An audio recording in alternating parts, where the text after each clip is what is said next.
Hola, and welcome back to Voice Memos. I'm your host, Angela George, and on this podcast, I talk about creativity, self care, and career on a semi bi weekly basis. So, on this episode, I am bringing you my top 10 books that I read this year out of the nearly 50. I'm working on the 50th book right now, and 50 was my goal. So, I think I'm going to get to like 51, 52 by the end of the year. This list was very hard to compile. I read a lot of good books this year. So I whittled it down to the top 10. And then at the end, I will do a bonus bookish gift guide for the reader in your life. So stick around. If that sounds interesting, grab a snack, grab a drink, and let's get into it.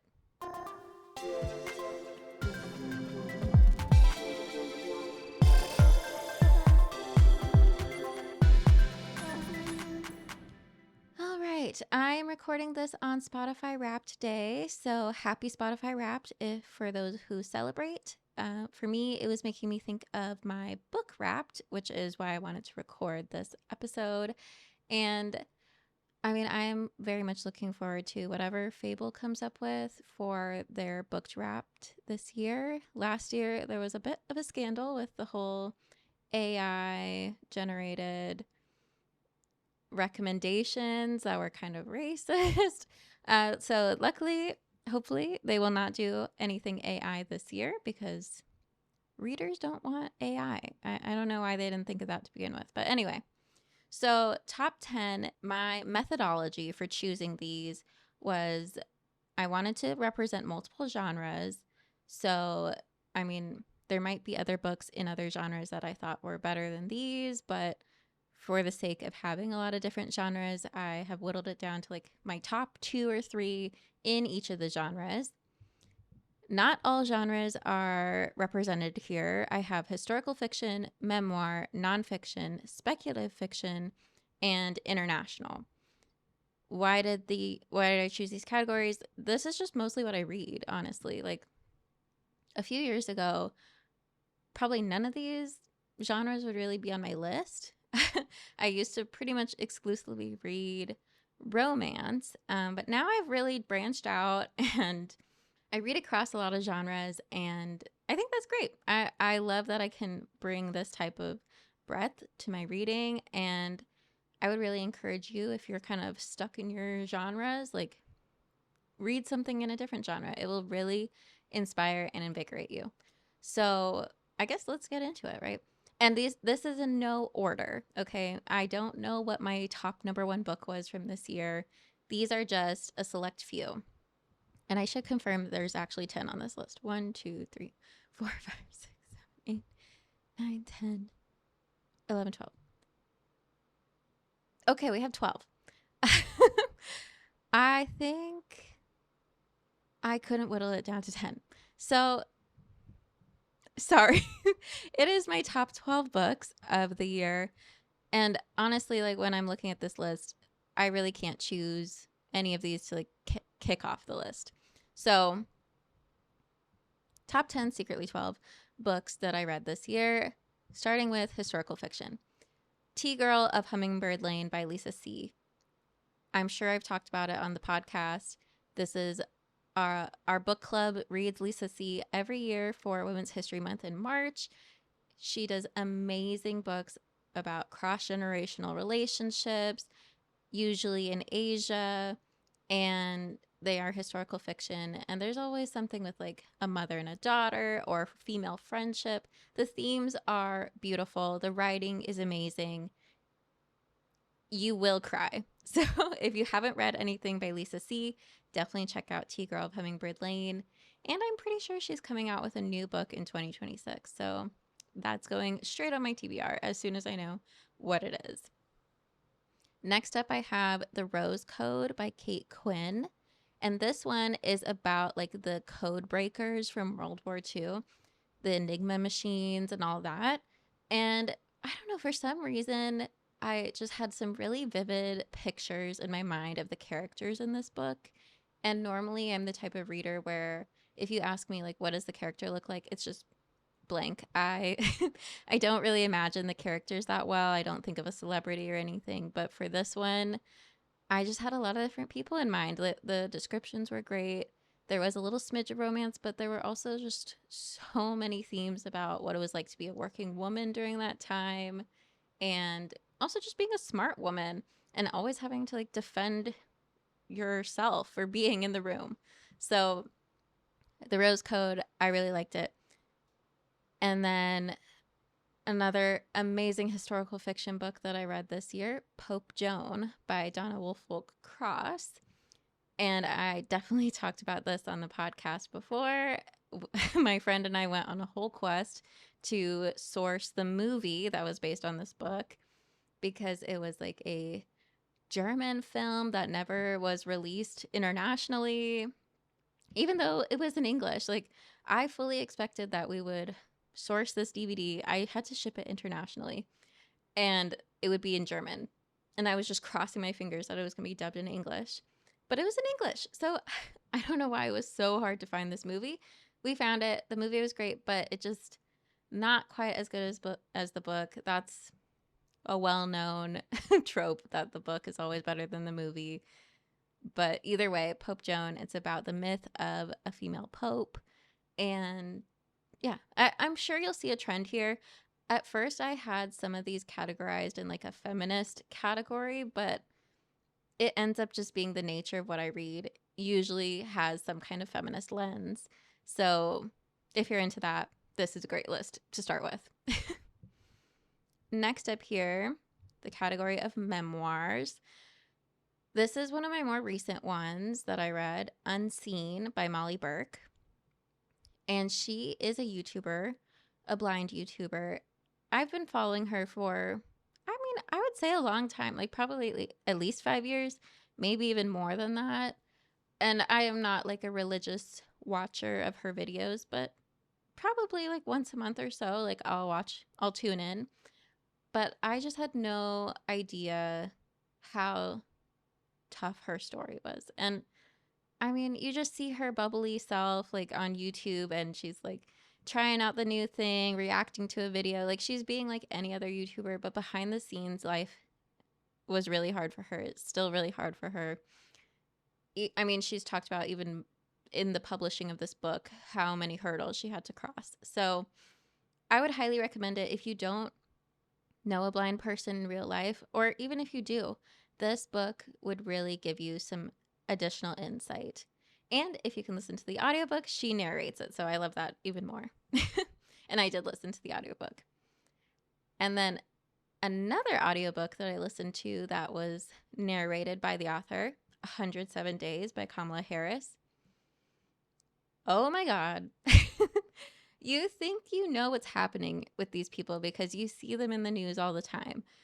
But when I listened to this book, I realized I just had no clue how hard things actually are when you're literally running for president in a condensed campaign.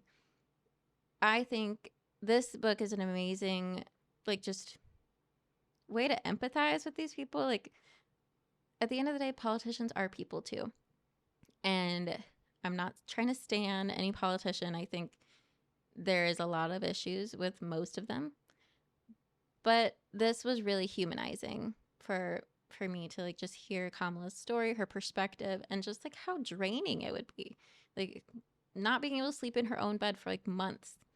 So I would highly recommend it. It's very timely. And I will say it was a tough read when every day you just hear the next most awful thing that the Trump administration is up to. And then you see like what her mission was, like what we could have had. So it is heartbreaking in that way, but it is also hopeful that there are people that want to do good things for this country and are fighting for that. So add it to your TBR, add it to your Christmas list. For nonfiction, Everything is Tuberculosis by John Green. I feel like everyone was reading this when it came out, and it is so true. Everything is tuberculosis. If you get it, you get it. If you don't, read this book. That's all I'm going to say. It's short, it's sweet, and he just brings such a great perspective to everything he writes about. So if I love John Green, and I love Hank Green, but he doesn't write books. So we'll keep going here on Tyranny by Timothy Snyder. This one, I wasn't sure if I was going to add it to the list until I brought it up at book club, and nobody at the table had read it yet. And I just kind of thought everyone had read it because the Hold list, I swear, this probably took me like 3 or 4 months of waiting on Hold to get the audiobook. So that's why in my mind I'm like, oh, everyone's read this, everyone's reading it. But no, like my book club hadn't heard of it. And when I gave them a few like of the tips from this book on how to avoid an authoritarian regime or like signs of an authoritarian regime, they were all shocked. They really resonated with them and they wanted to read it. So I am recommending it to you, On Tyranny by Timothy Snyder. If you want to watch for signs of tyrannical forces, if you want to hear about the history of how these regimes come to power and what you can do, like little things you can do to stop tyranny from happening. My favorite tip is just like looking your neighbors in the eye, talking to your neighbors, knowing the people around you, being friends with them, because when you can't talk to people around you, then you don't know who to trust. So just, I mean, even that is just so powerful. So highly recommend. And then The New Age of Sexism by Laura Bates. This one came out this year. A lot of these came out this year. I've been like keeping up with the new books this year. But this one's extremely timely. Laura Bates has written a lot on just like the inequality between men and women. She runs a whole blog about women who have been sexually assaulted. It's like a space where they can share their stories. So The New Age of Sexism is specifically about how technology is the new oppressor in the modern age and how sexism is baked directly into every new innovation that's coming out these days, especially AI. And I like to think of myself as a very like tech savvy individual. I keep up with AI. I talk about it a lot on this podcast. And yet each chapter from this book shocked me, surprised me, and horrified me. So it was a tough read. I'm not going to lie. I had to put it down sometimes just from the horror of what she was describing. But it is real. It is happening right now. And I actually just handed it off to a coworker to read because it is particularly alarming when my work and so many places of work are completely embracing AI without even thinking about what's going on behind the scenes, the environmental impact, the baked in sexism that is just underlying in the technology. And I want to be somebody that embraces innovation, but it's like, at what cost? And are we doing this the right way? Are we doing this in the right time? And are we really thinking about it? So if you're curious about any of that, I would highly recommend this book. It was eye-opening. That's where I'll leave it for that one. For speculative fiction, we're coming up on our last few categories here. Speculative fiction, I'm starting to worry about This Big Black Box of Doom by Jason Pargin. I talked about this maybe in like a couple episodes ago. So if you want a more in-depth review on it, go search through my archives. It's very existential. It again is touching on the impact of technology in our everyday lives and how we relate with each other because of the technology that we are so engrossed in. And this one was just a very good reminder, like, let's put down the phones. Let's be present. I don't know. This one was so fun. And randomly, like, I was out to dinner with these girls that I had never gone to dinner with. And one of them was reading the book basically at the same time I was. And so I think this one was very popular this year. Maybe it made it on some other book influencer lists. And I would not say I'm a book influencer, but it's out there. It's circulating. But if it's not on your TBR, I would definitely add it. It was a wild ride. And like it's like a mashup between a thriller and then existentialism. So I think it's just a great read all around for anybody. Similarly, Nightbitch by Rachel Yoder is another book that I read. And I remember walking into a bookstore like a few years ago and seeing this book on the bookshelf. It's audacious. The cover is like a woman holding, like a female looking hand holding a piece of steak, like raw steak. And the title's just like shocking. Everything about it, it's like bright red. But I loved this book. And it is a little controversial. Some people don't really get it. Some people kind of hate on it. The movie did not do it justice, even though Amy Adams acted her heart out. It just fell short of the mark, I think. And the things that I liked about the book that I wanted to see in film were just kind of cut out. I'm like, do filmmakers have focus groups with the people that read the books? Because I feel like the movie doesn't even capture the big points sometimes of a book. So anyway, all that to say, this would also fall into like my feminist category. It's about like being a mom, and she's not a single mom, but her husband is away for a lot of the time. So she feels like a single mom. She's an artist, but she's had to put that to the side because motherhood is a full-time job. And at the same time, she thinks she's turning into a werewolf. So it's like got that humor to it. But at the same time, you are broaching a very serious topic. So I love those kind of juxtapositions where it's like, this is a serious topic, but we can approach it with humor. We can throw something a little weird in here. And yeah, it just makes a fun read. So highly recommend, of course. I'm going to say that about all of these. I would highly recommend all of these. And then the last category here, international. And this was something I didn't really say it out loud, but I wanted to do it. I wanted to challenge myself to read more international authors this year. And I just feel like it's kind of hard to like get started. But the first one on my list here is Gray Bees by Andrey Kurkov. And he is a Ukrainian author. This is a book about a beekeeper who's living right on that war zone border of Ukraine and what life is like being there. And it was it was tough. It really was. But I think you're never going to get that kind of boots on the ground, day-to-day life perspective without reading something like this. All you're going to see is headlines if you're just watching the news. So yeah, I think like I just want to do this more. I need to read some Palestinian authors. I need to probably read more Mexican authors, like immigrants' stories, because that's how you kind of learn what it's actually like. Last year I read American Dirt, and that one was a really tough read, but it is like the reality of migrating from Mexico into the United States and how difficult that journey could be.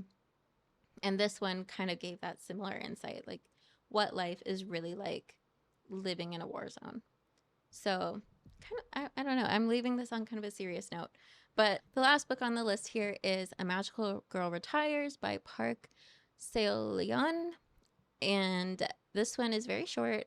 It is translated from Korean. And this one was just so fun. Like, if you can picture like a Sailor Moon, but the theme is like saving the world from climate disaster, that's what this book is about. And it just reads so differently from any like American author that I've read. And I loved it. I absolutely loved it. It was very short, 176 pages. So it's a very short book, but it is a beautiful read. And that wraps up my list. Of course, I have like 1, 2, 3, 4, like 6 more honorable mentions. I'm just going to do rapid fire here. Sociopath by Patric Gagne. I don't know if that's how you say her last name, but I couldn't add this because I am currently reading it, so I don't know how it ends. So if there's giant plot twists at the end, that makes it terrible. Sorry. So far, it is very good. And I've also confirmed I am not a sociopath. I do not relate with this lady at all, but the memoir is so good. The Testaments by Margaret Atwood. show is coming out in 2026 on Hulu. So if you love The Handmaid's Tale, or if you're interested in The Handmaid's Tale, I would definitely read both. Mood Machine by Liz Pelly. It's kind of about the dark underbelly of Spotify. So sorry, Spotify Rap Day, but it was very insightful. I didn't know anything about the music industry behind the scenes, so definitely give that one a read. Algo Speak by Adam Alexic. This is a linguistic book about modern internet speak. Very interesting. Bright Young Women by Jessica Knoll. This is a book about Ted Bundy's victims and their families and their friends without ever mentioning Ted Bundy's name. So love that we're not spotlighting him. And then The Wedding People by Alison Espach. And honestly, I think this is just recency bias because I read this book at the very, very beginning of the year and I gave it a 4.5. But now we're at the very end of the year and I just can't really remember like how I felt when I finished reading it. But it is an existential book. So I don't know. I think it's good. I think it's good. That's my list. Now on to the bookish gift guide. And I have this broken down into least expensive to most expensive. Starting off with a good self-promo, $5 gift for a bookish friend or loved one. My Butterfly Bookmark Zine, which is now available on my Etsy store, which I just launched. So if your friend or loved one is into zines or bookmarks or books, or butterflies, this is a great one. If you're watching, I'm showing it off right now. I'm still so proud of this zine, and it just pops into your book and then you have a little butterfly sticking out. So very cute. It's also available for free on my blog if you just want to print it out and give it to your friend. So $20 gift. Moving up in price here. If your friend is a gamer, or if they are not a gamer but they love reading, Tiny Bookshop, you have to get it for them. I am obsessed with this game, and I don't really consider myself a gamer, but this video game is something that I easily get addicted to. I'm just like, one more round and then I'll go to bed. And then before I know it, it's been an hour. So if you haven't seen it before, it's just this adorable mobile bookshop going through a small town, and the books that you're recommending to people are real books. So it's just fun to be able to see a book that you've read in the game and then recommend it to somebody. And then you decorate your little bookstore with cute stuff and plants. So it's just the perfect cozy game, and it's available on Switch or Steam. So please get your bookish loved one Tiny Bookshop. They will love you forever. In a similar price range, I would say a custom library book embosser. I've been kind of eyeing these, but my bookshelf is literally like 12 or 15 books, so it doesn't really make sense for me. But if you have somebody that has shelves and shelves of books and they want to like make it a library or make it feel like a library, these will cost you about 20 bucks, and they'll be able to like press a seal into the first page of the book that says, this is like from so-and-so's library. So it's just a fun personalized gift, but kind of ridiculous to buy it for yourself. And then bookends. I feel like these are just kind of overlooked and they're always a little overpriced. So it makes a good Christmas gift. So the only thing is you kind of have to know like their personal home decor style. So a little trickier, but definitely thoughtful. In the upper range of gifts, I have a $60 Book of the Month Club subscription. And so this will get them 3 months of Book of the Month, which is like a book subscription box. It sends them a book based, like I think I get to choose off a list. I have never joined Book of the Month, but I get their emails and I've been very tempted. So that's why I feel like it's a good gift, because it's like a little pricey, but it would be fun for your bookish loved one. And then lastly, the top gift that you could get somebody that If they don't already have an e-reader, it's going to cost you about $150, but it's changed my life. I got a Kindle this year. I had a Nook back in the day, but the era of Nook is long over. So yeah, I have a Kindle now. I'm obsessed with it. It lets me read in bed with all the lights off. It lets me read in all kinds of different lighting conditions. It's lightweight. It never dies because the battery life is insane. And it's so easy on the eyes. I can read it in the pool because it's waterproof. I can read it in the bath. It's just life-changing. And I can add my library books to it. So I love an e-reader. Plus, I mean, if they already have an e-reader, you can get them accessories for the e-reader, like stickers or like a pop socket. Or I have these strapsicles. That's the actual brand. So there's lots of options if they already have an e-reader. That opens a whole new category of gift ideas. But if they don't, and you're willing to splurge, get them the e-reader. So that's the end of what I have for you today. Thank you so much for listening. If you liked this episode, consider subscribing on YouTube. I'm really close to 100 subscribers. I know that sounds like nothing, but it's taken forever to get that close. So if you liked today, please subscribe. Or I'm also on Spotify and Apple Podcasts as just a podcast to listen to. You can learn more about me at angelageorge.com. That's my blog, and it has everything about this podcast on it. Yeah, I hope you have a cozy week ahead, and I will talk to you soon. Bye.